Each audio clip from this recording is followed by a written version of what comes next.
Thank you. Good afternoon, everyone. I'm Kate Lackman, and I'm a policy specialist here with NCSL's Health Program. On behalf of the National Conference of State Legislators, I'd like to welcome you all to today's webinar, Teen Pregnancy Prevention Program, a case study in evidence-based policymaking. I'd like to thank and recognize the co-sponsors of this webinar, in addition to NCSL's Health Program, NCSL's National Legislative Program Evaluation Society, and Research and Committee Staff Section.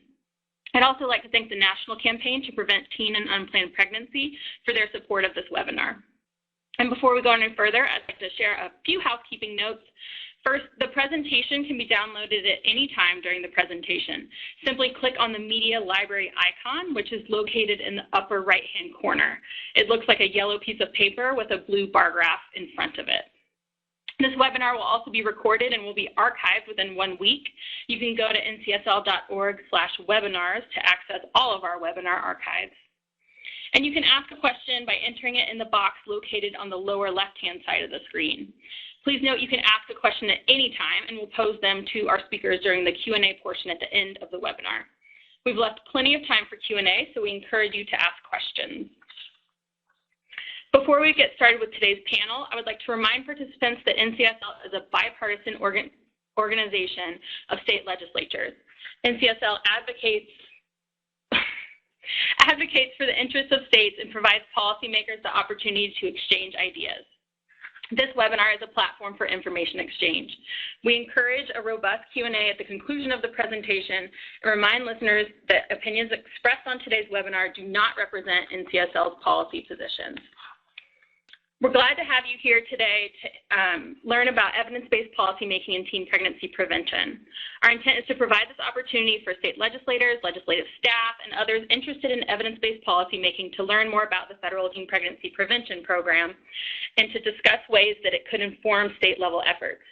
We're excited to learn from a great panel and to hear your questions and comments. Now I have the great privilege of introducing our panelists today. First, we will hear from Andrea Kane. Andrea Kane is the Vice President for Policy and Strategic Partnerships at the National Campaign to Prevent Teen and Unplanned Pregnancy. She's responsible for the National Campaign's work on federal and state policy, as well as forging strategic partnerships with a range of public and private sector organizations. During her time at the National Campaign, she's helped launch their work with community colleges, youth and foster care, and with Latino communities. From 2001 through 2008, she was also affiliated with the Brookings Institution's Center on Children and Families in various capacities. Before joining the National Campaign in 2001, Andrea served at the White House Domestic Policy Council, the National Governors Association, and at the state and local level in California, Texas, and Virginia. Our second presenter is Evelyn Kapler. Evelyn Kapler is the director of the HHS Office of Adolescent Health.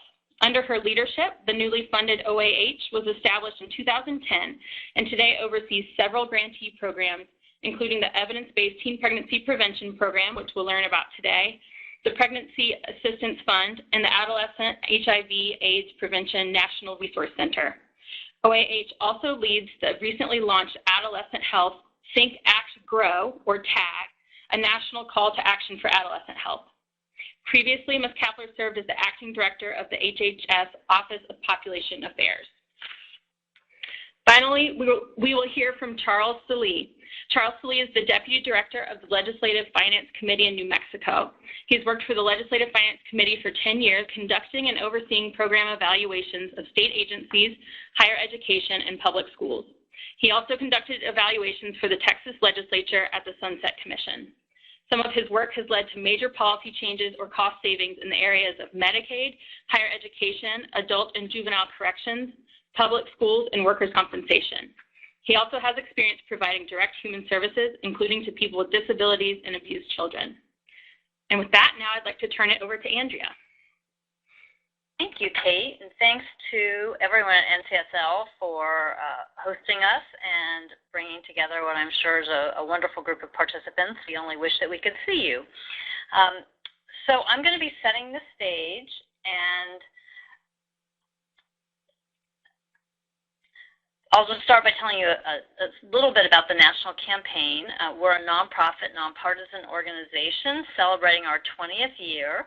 We work to improve the lives and future prospects of children and families, and while there's lots of ways to do that, our specific strategy is to reduce teen and unplanned pregnancy among teens and young adults.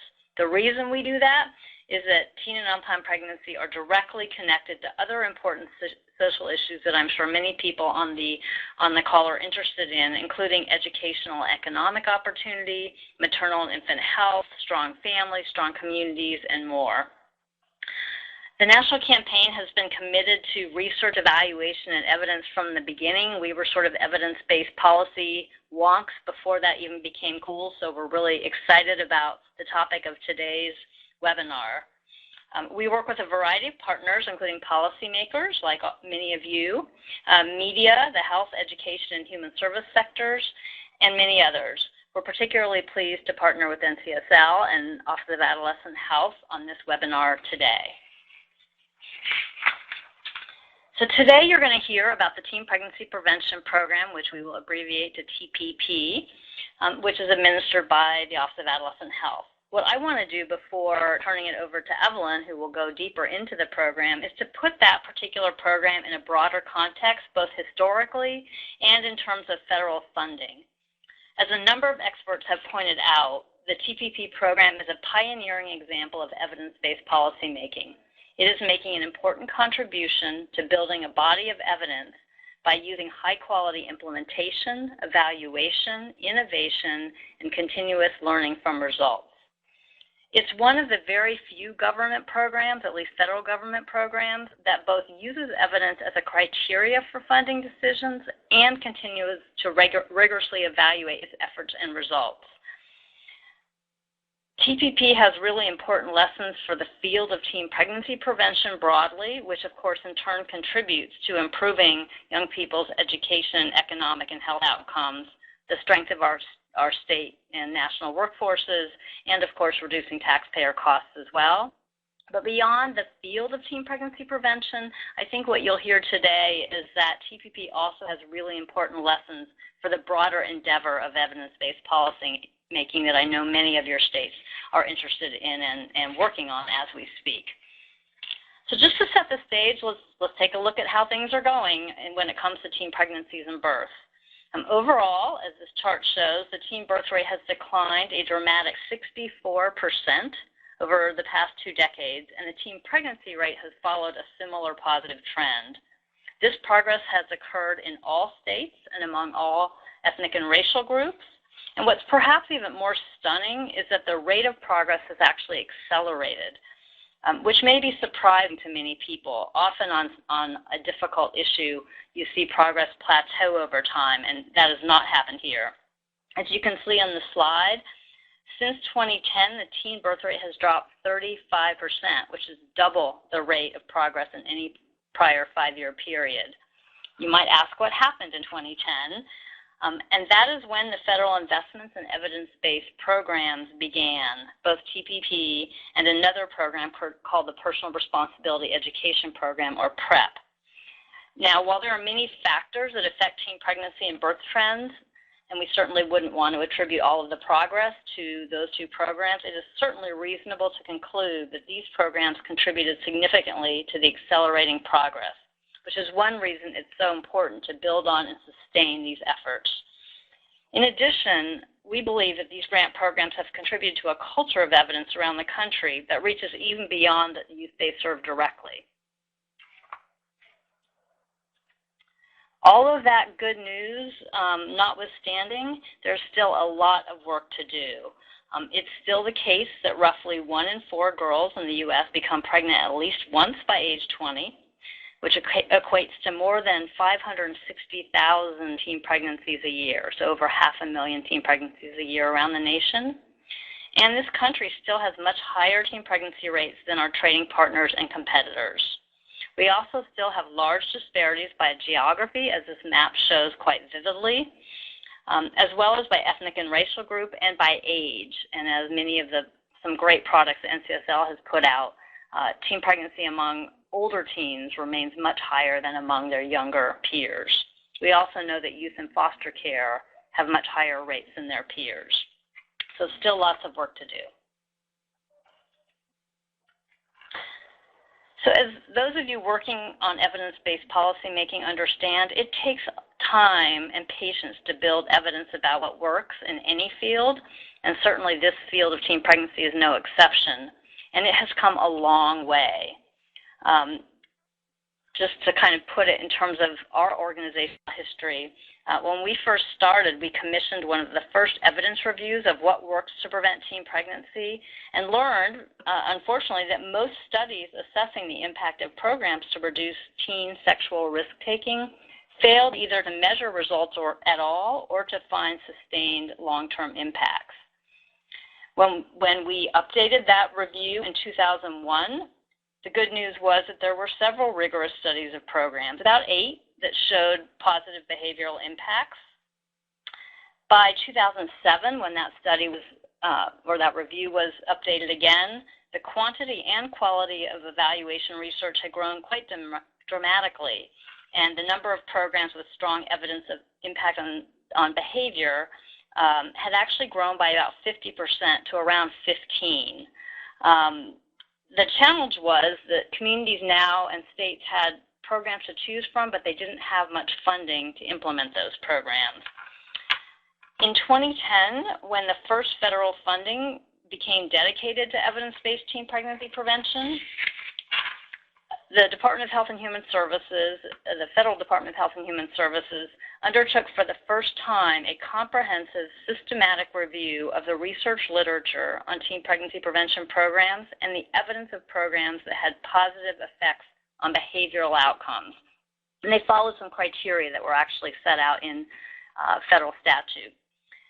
They initially found 28 programs that met those criteria, and that list, which is updated periodically, grew to 37 programs by 2014 and has recently grown to 44 programs as a result of a growing body of evidence from rigorous program evaluations. So there has been a real explosion of knowledge in this field, which is very, very exciting. As the evidence base grew, so did policymakers' interest in evidence-based policymaking on this issue and many other things. So after several previous congressional attempts to fund evidence-based teen pregnancy prevention, 2010 was a watershed year. Prior to that,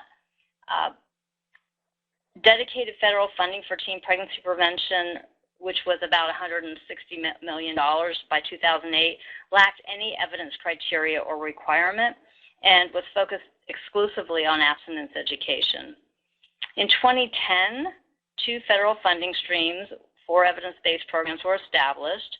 This included the TPP program that we're talking about today, which is $110 million administered through competitive grants to local organizations, and $75 million for the PrEP program administered by the Administration on Children and Families within HHS, mainly disseminated through federal formula grants, to states, with a smaller amount to tribes and competitive grants to local organizations.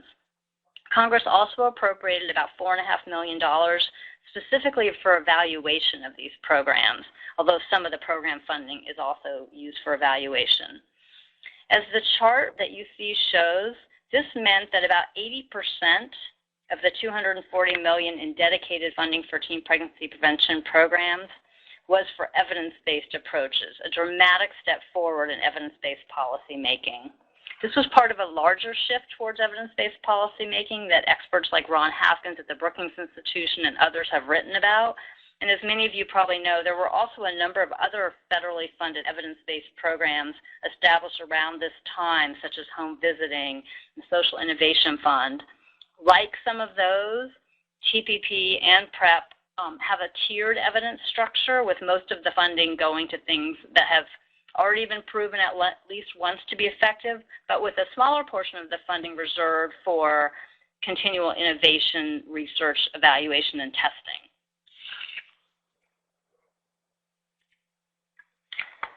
So you may note that I deliberately did not break down the funding based on what we would consider sort of tired old sort of categories of abstinence versus comprehensive sex education. Those labels mean different things to different people, but what we really are trying to focus on here is not the content, but the outcomes. So we're looking at how much funding was dedicated to things that had an evidence criteria attached to them and how much funding did not. Again, it's really about outcomes, not content. And as you'll hear from Evelyn, the TPP program funds a wide variety of approaches. What they have in common is demonstrated behavioral outcomes and rigorous evaluation. Because I know many of you work on budget at the state level, I did want to just give you a little bit of a breakdown of the specific funding sources here that we can talk about more during the Q&A if you have any questions. To put this funding in context, while the two funding streams for evidence-based programs, TPP and PrEP, are very, very important, they don't add up to very much in dollar terms. We estimate that they are sufficient to, they're about $182 million in total, and they serve about 2% of all the teens in America. So we are in no danger of saturating the market, so to speak. So getting the funding lined up for evidence-based programs is one really important step, but the next step is to implement the programs well. As you'll hear more from Evelyn, the TPP program has been administered very carefully with great attention to high-quality implementation and evaluation from the federal staff as well as from the 100 or so grantees around the country. So with that, let's hear from Evelyn. Thank you, Andrea and Kate. I'm really glad to be here to share information about the Office of Adolescent Health's experience with evidence-based programming through the Teen Pregnancy Prevention Program. And to set the context for you, the Office of Adolescent Health's mission is to ensure that America's adolescents thrive and become healthy, productive adults. And the work of the Teen Pregnancy Prevention Program helps advance that mission. As Andrea mentioned, the Office of Adolescent Health Teen Pregnancy Prevention Program is part of a growing movement toward evidence-based policymaking. Evidence-based policymaking to address pressing social issues in this country, including issues such as teen pregnancy prevention. And the program itself represents a series of firsts. The first time the federal government has established a database of evidence-based interventions for preventing teen pregnancy. The first time there are dollars that have been dedicated and made available to communities to use evidence-based interventions. And it's the first time there's been rigorous evaluation conducted of a series of teen pregnancy prevention programs. So this last 5 years has yielded a wealth of new information and lessons, both with evaluations and program experience. The Teen Pregnancy Prevention Program, as Andrea mentioned, was established back in 2010 with a congressional mandate to fund medically accurate and age-appropriate programs to reduce teen pregnancy. It's a competitive, two-tiered, evidence-based grant program which funds diverse organizations across the country. The majority of our funding, approximately $70 million annually, is for the implementation and replication of evidence-based programs. That is, those programs that have been proven through rigorous evaluation to reduce teen pregnancy or other associated sexual risk behaviors. And this is what we refer to as Tier 1. In addition, we provide funding, approximately $24 million each year, for research and demonstration projects to develop and test new and innovative approaches to prevent teen pregnancy. And the idea behind what we call Tier 2 is that promising approaches can be rigorously evaluated with the goal of being ultimately identified as evidence-based and made available to organizations who are working to implement evidence-based programs in their communities.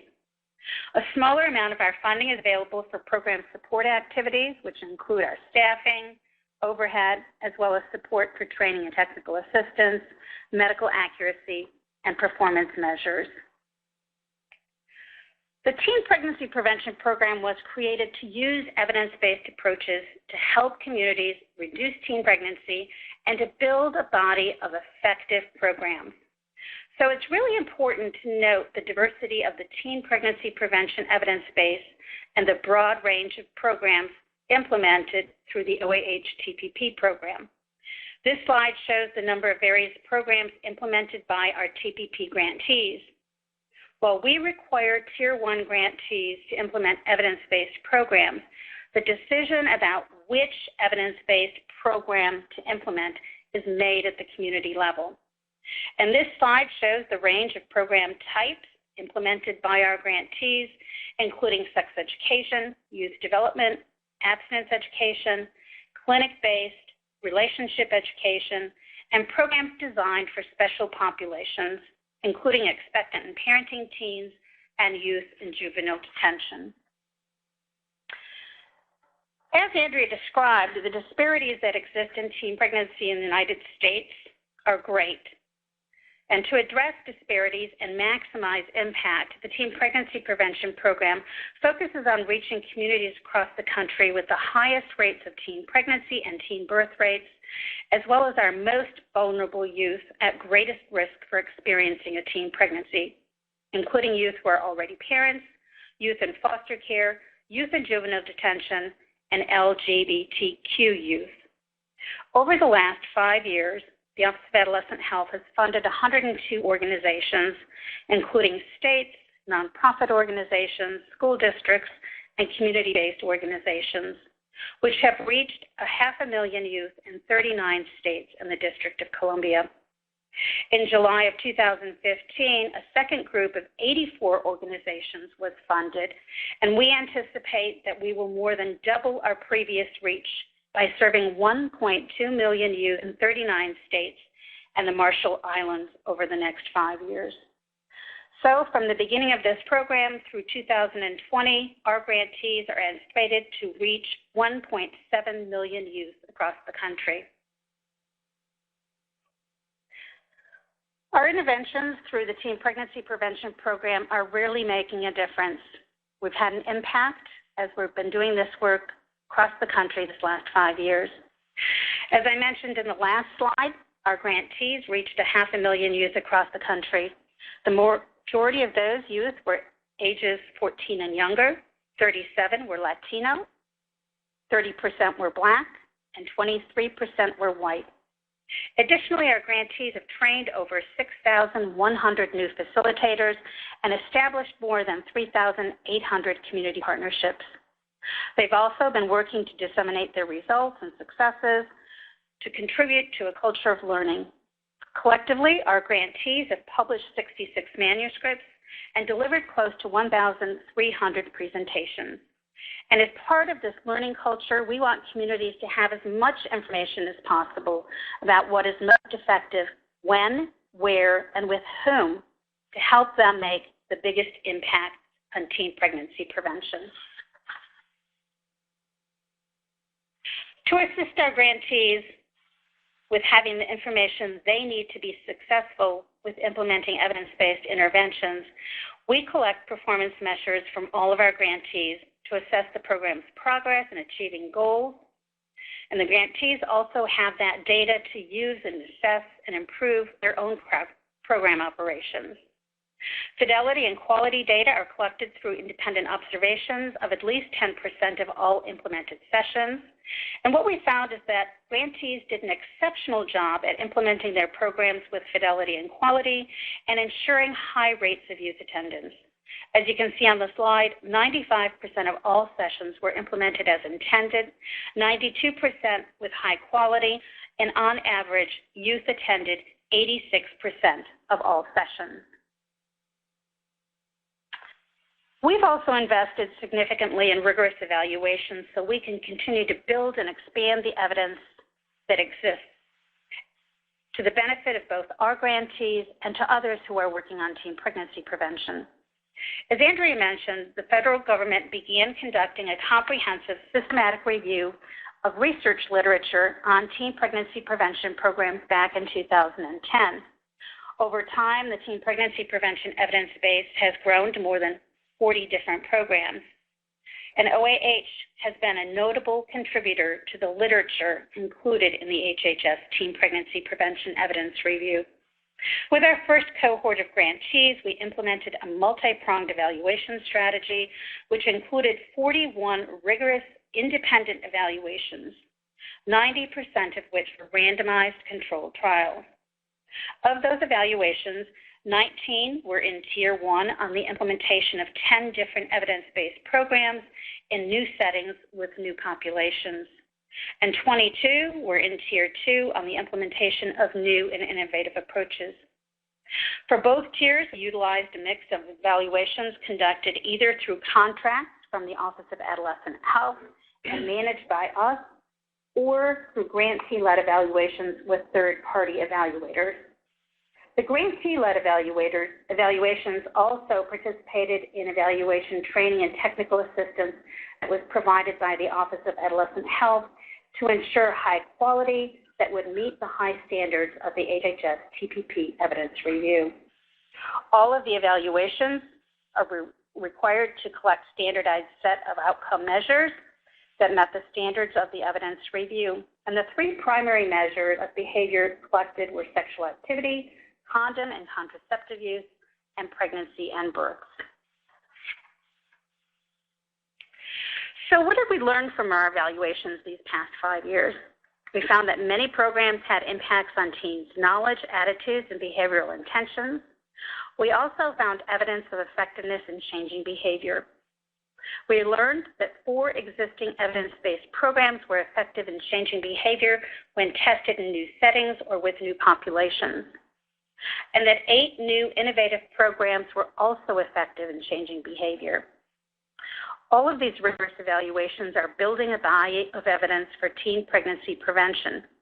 At the Office of Adolescent Health, we are committed to a culture of learning so that we can gain as much knowledge about the field from programs that did not show impacts on behavior as we do from those that did. From all of our rigorous evaluations, we've learned important information about where, when, and with whom programs are most effective, which we think can help communities identify and implement programs that are a good fit and likely to have the greatest impact. We recognize that implementing evidence-based programs is not always easy, and we've learned a lot from our program. What has been helpful is that the legislative language governing the Teen Pregnancy Prevention Program provides flexibility. The program is focused on achieving behavioral outcomes, but not the content. At OAH, we promote programs with evidence of effectiveness, and communities make the decisions about what is going to be the best fit for them. It's key to remember this work is about building the body of evidence. That's why evaluation will continue to be necessary so communities can have the most comprehensive and current data to inform their decisions about teen pregnancy prevention. We know that not all programs can be implemented with anyone, anywhere with the same results. And even programs that were effective at one point may no longer be effective at a later point in time. How programs are implemented will also have an impact on who receives the program and ultimately the outcome. We're committed to ensuring that our evaluations meet the high standards we've set for identifying what's an evidence-based program, and we recognize that independent replication evaluations are critical. The good news is that more evidence will not only advance our program, but the field as a whole. The HHS Teen Pregnancy Prevention Evidence Review is used by many grant programs, not just the OAH Teen Pregnancy Prevention Program, and it's viewed as a credible source by those in the field. Nevertheless, we have to ensure our communities have the capacity to utilize evidence in order to select and implement programs that fit. To accomplish that, we've provided tools and technical assistance to support communities in implementing evidence-based programs and conducting rigorous evaluation. While those materials and resources were developed specifically to assist our grantees, we also make them available for free to the public on our website. Part of the culture of learning is sharing knowledge and tools as they become available. For instance, we have tools to help communities select programs that fit and explain how to use data for continuous quality improvement. I also want to tell you a little bit about how the Office of Adolescent Health is using the information gained to enhance our program and better serve youth in our communities. As I've already mentioned, we're committed to a learning culture, and that's a commitment to investing, learning, and improving our work. As such, we've applied lessons learned from our first 5 years to our new generation of grant programs that will be in operation for the next 5 years. In Tier 1, based on the lessons learned, 50 of our new grantees are now using a holistic, community-wide approach to implement evidence-based programs to scale in multiple settings. This approach is designed to enhance community-wide impact by mobilizing the community to support the project, by engaging youth and families throughout the project to ensure its relevance, by implementing evidence-based programs in multiple settings to confirm that youth receive critical information and skills at multiple times over the course of their adolescence, rather than just relying on a single one-time evidence-based program. It includes delivering programs and services in environments that are safe and supportive and in ways that are trauma-informed and inclusive of LGBTQ youth. And it also includes providing linkages and referrals to a broad range of youth-friendly healthcare services. In addition to these components, there's a strong commitment to using data to inform all programmatic decisions, including selecting the program that's the best fit for the community and population served, evaluating efforts and making continued quality improvements, focusing on sustainability, and communicating and disseminating information and successes from the project. All these organizations are implementing this type of holistic approach to scale in their community. We recognize that not all communities are ready and able to do this. And so we're also providing funding to 8 organizations to build the capacity of other groups to implement evidence-based programs with high quality and fidelity to scale in the future. We also recognize the need for adaptation and for continued innovation and further building the menu of programs available for communities. So we've changed our Tier 2 approach moving forward this next 5 years. We now provide funding to 2 grantees to support early innovation to prevent teen pregnancy. One is focused on supporting technology-based interventions, and the other is focused on supporting programmatic-based innovations. 24 grantees are funded to rigorously evaluate new and innovative approaches to prevent teen pregnancy. These interventions are specifically designed to fill gaps in the current evidence base and include interventions for males, Latinos, American Indian and LGBTQ youth, youth in foster care and incarcerated youth, as well as innovations in settings such as clinics, schools, communities, or technology-based interventions. At the Office of Adolescent Health, we're committed to continuously assessing how we're doing and looking for ways to enhance our work to achieve the best results. The lessons learned from our last cohort have helped us identify areas for improvement, as well as gaps in the current evidence base for where more research is needed. Using evaluation data, we redesigned our program approach in order to have a greater impact on teen pregnancy prevention. More importantly, we've helped build a body of evidence for where, when, and with whom different programs are most effective. This information is already being used to inform grantee selection of evidence-based programs in our new cohort of grantees. And by investing in evidence and a culture of learning, we're giving communities a menu of programs from which to choose, as well as the tools to ensure a good fit so they can select and implement programs that best meet the needs of their youth. Consequently, we hope to help improve the lives and future prospects of teens across the nation. I hope the results of our program experience can help inform state efforts to engage in evidence-based policymaking and programming. While I focused on teen pregnancy prevention specific examples, many of our lessons and experiences are applicable to other areas that are addressing pressing social and health concerns, especially as they address adolescents. So with that, I invite you to learn more about our work by visiting our website. And with that, I'm going to turn this back to Kate. Thank you, Evelyn. Now I think we'll turn it over to Charles.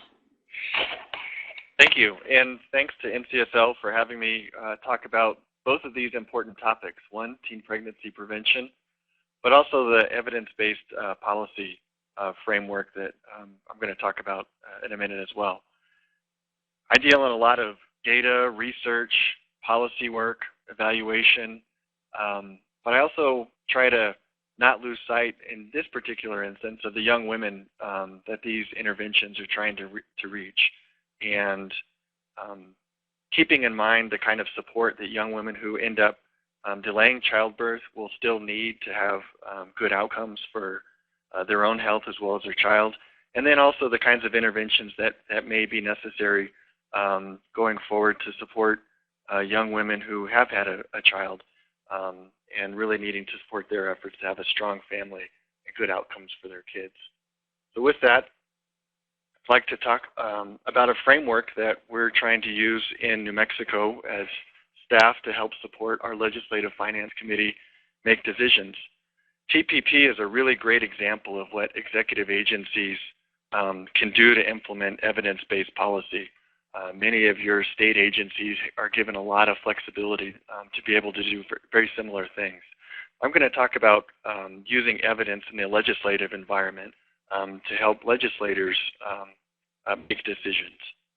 And our framework builds on our performance-based budgeting system that we've had in place since 2001.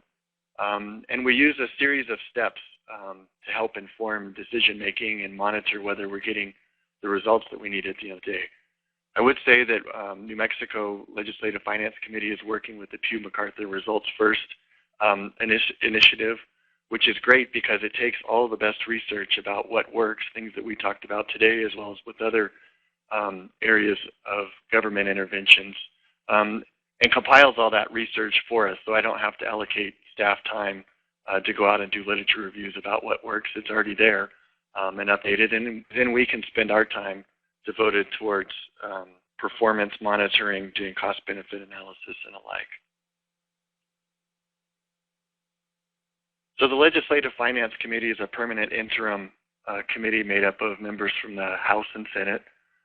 We're permanent nonpartisan staff that support the committee's main charge, which is to develop a budget recommendation separate from the governor's for consideration by the full legislature.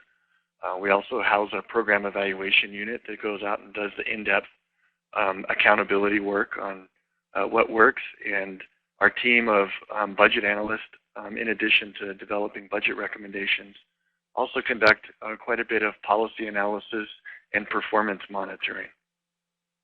We try to use a mix of different types of analysis to inform the budget and policy process, in addition to looking at many of the traditional approaches that you need to take into consideration when you're building a budget.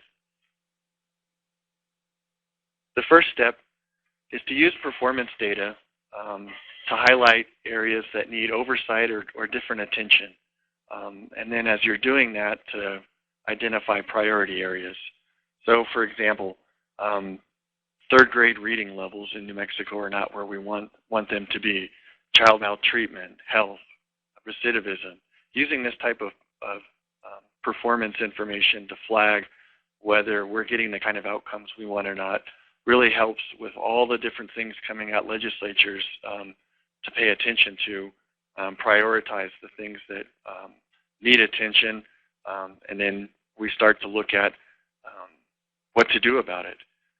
That type of performance information is not going to tell you everything you need to know about the problem.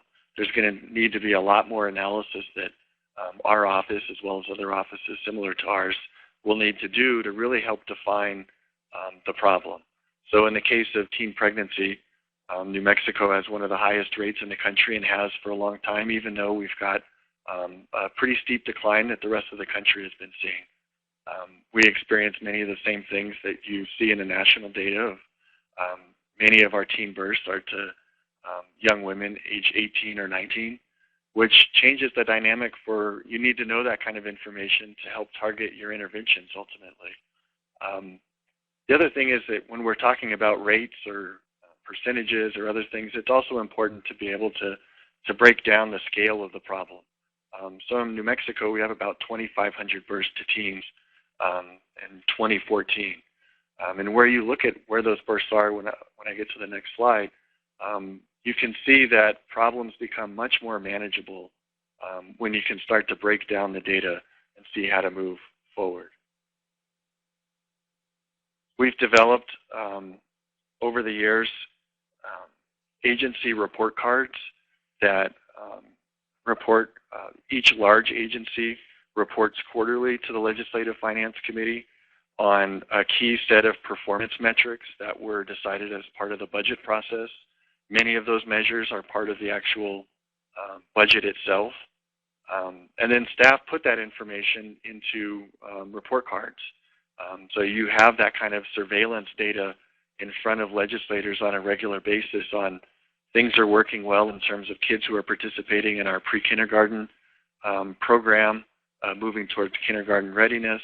In the case of teen pregnancy, it's not where we want to be.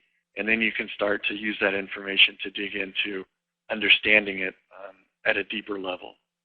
So each major agency has a similar type of report card where we look at how much we're spending on major cost centers within the agency, whether that's in our Children, Youth, and Families Department, how much we're spending on Child Protective Services, how much we're spending on early childhood investments, juvenile justice, and then what kind of performance outcomes we're getting in those key sectors.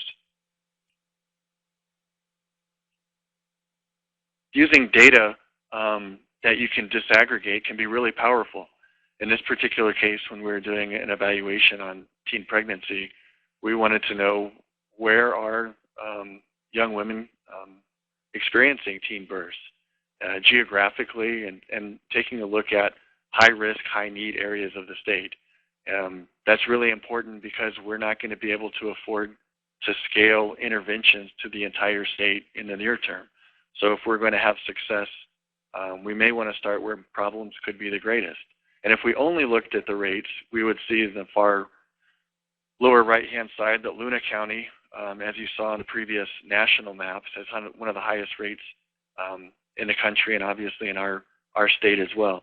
If we were to focus on that county and have great success, we wouldn't really see any population-based changes, and it could undermine efforts to scale up programs if people don't see some near-term successes on those statewide dashboards. So balancing those two things out is really important. As you can see in Doniana, that might be a really appropriate initial county to work with on a really intensive level to see if you can bring those teen birth rates down to the national average. And what would that do to your overall teen birth rate statewide as you're scaling up your interventions? The next phase after identifying performance issues or opportunities, getting a better understanding of what the real problem is, then the next question is, well, what are we doing about it?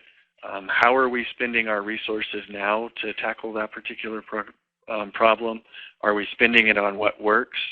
And starting to conduct inventories of evidence-based and promising interventions. This is where we use our results first, as well as the cost-benefit analysis, performance reviews by our budget analysts, deeper program evaluations.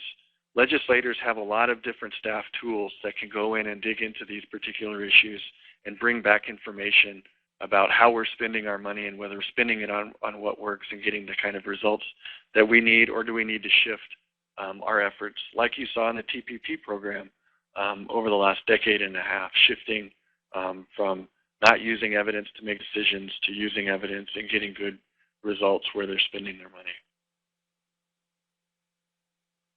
The other piece of this, as we're using performance data to keep in mind and make sure that we're supporting legislators in their decision making, is looking at impact. So not just performance measure itself, but the actual impact that the program can have through rigorous evaluations.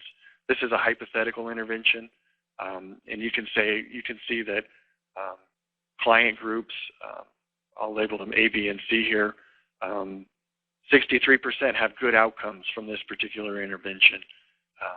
And you may say to yourself, Well, what do we do about that when it comes to an investment standpoint? Should we invest more money into that particular intervention? Should we focus efforts on client group C, which doesn't appear to be working as well? Well, impact studies can help you get a deeper understanding of what might be really going on. And once you do that, you see that this particular intervention really doesn't have an impact when you compare it to a control group for client group A, but it has a significant impact on improving outcomes for client group C. And so understanding that kind of information is really important to build in as you're moving forward to making decisions, and having deep and rich evaluation and performance data is really critical. And those are the types of things that TPP has built into its framework to not only use performance information, but actual impact and outcome information through rigorous evaluations to make sure that the intervention is actually making a change. Our legislative evaluation and audit units can help define problems, look at policy options and solutions, as well as evaluate what we're doing and whether or not it's working. In our particular case in New Mexico, we looked at teen pregnancy and found that we don't spend actually a ton of money on it. Where we are spending money, our health department is using its teen pregnancy prevention programs on the things that we want. One of the biggest challenges we found was that there's really not a comprehensive effort to coordinate among multiple agencies that have a role in helping prevent teen pregnancy. And it's not a priority within the overall state and the health department in terms of its health plan to achieve better outcomes in this particular metric.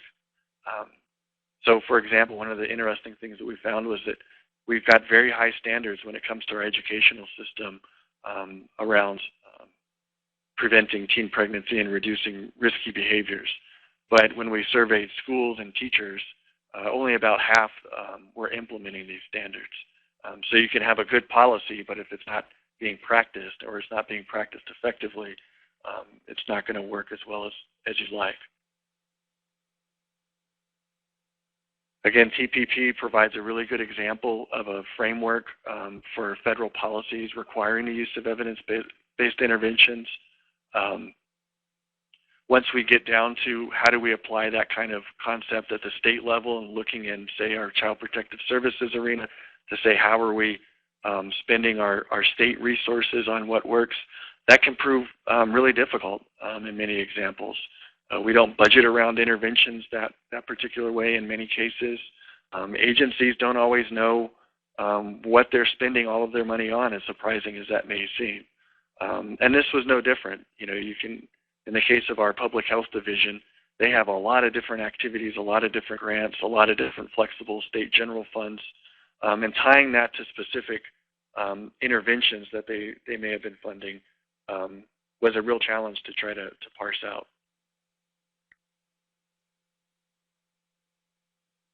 So once you've defined the problem, you've looked at different policy options about what works, what are good options and strategies to implement what works, then you move into the budget development phase and take that type of information with the intent to either make new appropriations or reallocate money towards programs likely to work and have a high return on investment. Keep in mind when we're talking about all of these things, just as it was discussed earlier, TPP is a relatively small federal investment in this particular topic. And when you look at all the competing priorities that legislators have when it comes to funding in the budget, with the kind of challenges in particular we've been facing, it's very difficult even to get this kind of concept a lot of traction, but you try where you can. So think about in your state when you've got actual new money coming in to be divvied up either for spending through the tax code or spending through government agencies, you have a lot of things that just come off the top pretty quick. Schools opening the doors cost, you get Medicaid enrollment and utilization. If you are in a good spot of being able to do anything on compensation for teachers and public employees. Those things take a lot of money right off the top for allocation, and it can be very challenging to find those types of new resources to be able to allocate towards some of these evidence-based interventions. So really working with agencies to make sure that that's a priority for them, and also looking at how to reallocate funding is really critical in the budget development process. In our case in New Mexico, we've used that performance information on third grade reading and other poor outcomes that our children are facing, and have been made a concerted effort around prioritizing funding in a range of early childhood interventions. And so as staff, we support the legislature in making these investment decisions, and one of them is through our budget development process, making sure that that's a priority, and then tracking those kinds of key investments, even though they may be made across different state agencies, they may be made buried within different program divisions. We pull that information out to make it really visible and in front of them, so they can understand what kind of progress we're making from a funding standpoint.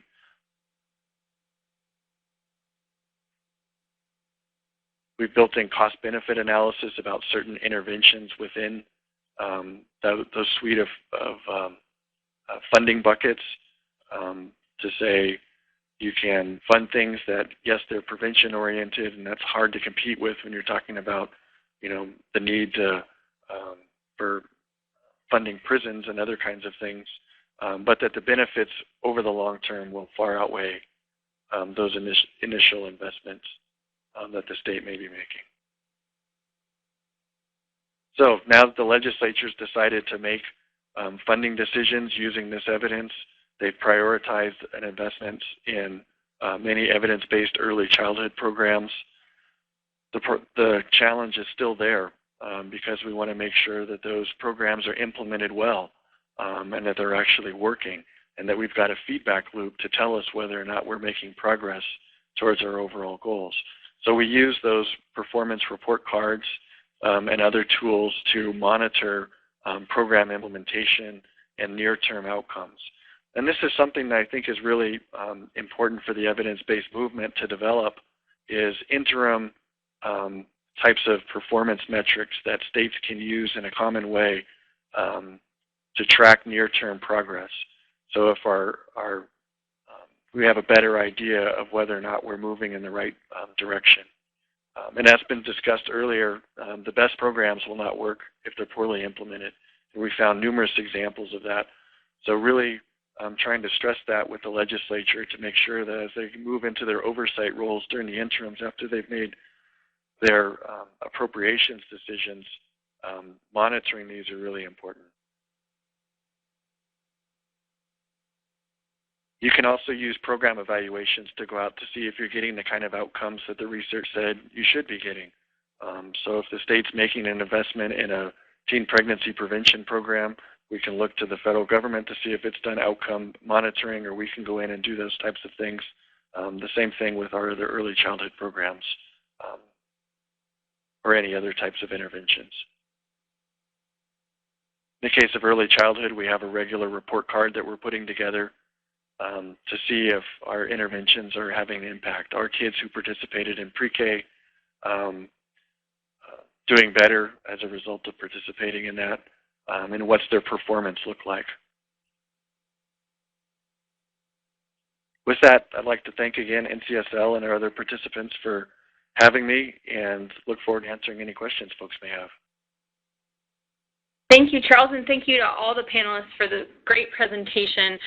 We're going to end at 5 after the hour, so we have just a few minutes for questions. Again, if you have a question, if you'll just type it into that chat box on the lower left-hand side of the screen. But we do have 2 that have already come in, and the first is for Evelyn. If you could clarify what you mean by services that are trauma-informed that you mentioned in the diagram on page 18. Sure, great question.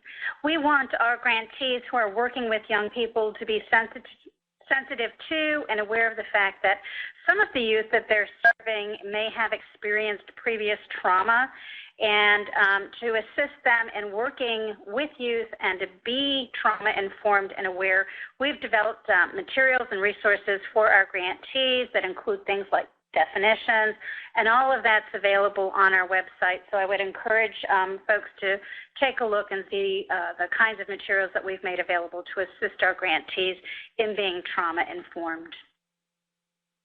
Thank you. And the second one, I'll pose first to Evelyn, and then Charles, if you want to weigh in too. So the question is, when we say certain programs are evidence-based, how are we measuring this change? So how we measure this change up until what point? Is it right after the program ends, 6 months later, or kind of how long is that follow-up for measurement?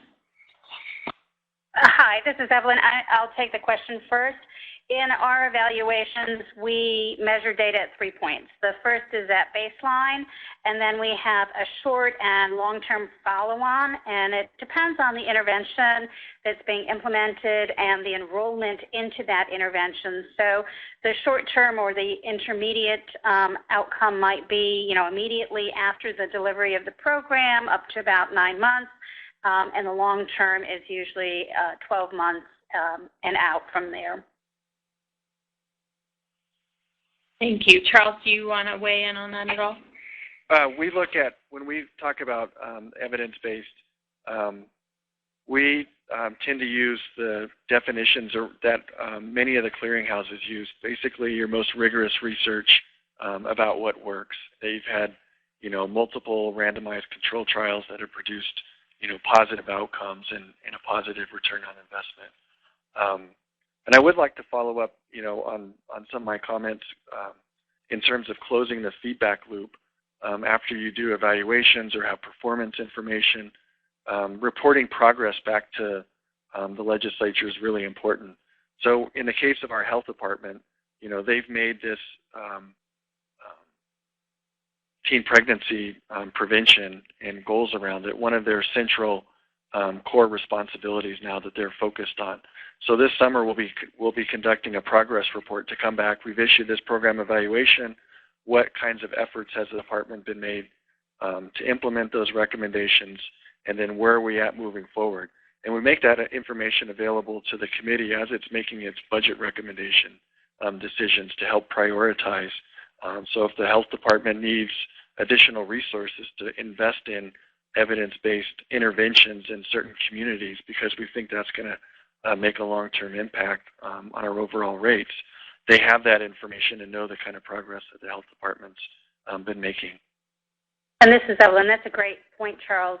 In our programs, we not only do long-term rigorous evaluation on behavioral outcomes, but we also collect standardized performance measures twice a year for two purposes. One, to assist us in monitoring our grant programs, and then secondly, to assist grantees themselves in continuous program improvements, so they're having immediate access to data about how they're implementing their program and serving youth.